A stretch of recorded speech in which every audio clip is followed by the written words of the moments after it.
Last week, you saw your first two bills, House Bill 1527 and House Bill 1989, unanimously approved in the House.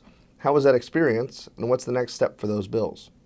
Well, it was a great experience. The first one I got hazed quite a bit, House Bill 1527, but it went out 97-0, and then the second bill, 1989, went out 97-0, and I even got hazed on that one too. Somebody stood up and said it's not fair that a freshman has two bills in one day. But it was a great experience.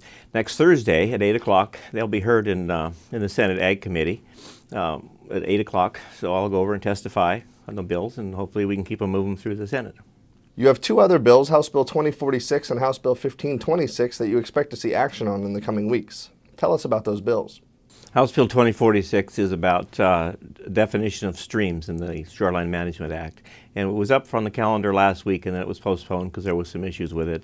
I think we've resolved the issues. There will be an amendment, so hopefully it'll be heard today or tomorrow.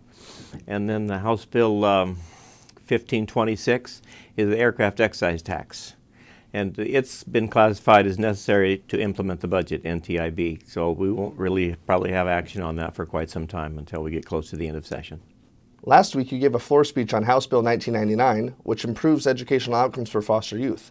Tell me about the goal of that bill. That's a great bill. It's sponsored by Reuben Carlisle, and it has three things in it that I really like. The three goals, the main thrust of the bill is number one, we're going to be number one in foster children graduation from high school.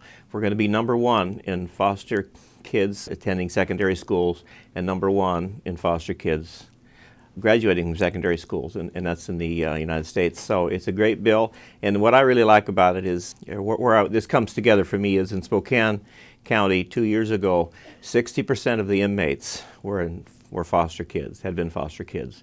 So I think this bill is way overdue that we can help these kids because no fault of their own, they just don't have a good start in life, and if we can keep them in the education system and educate them, we can get them out of these jails and out there being good, productive citizens.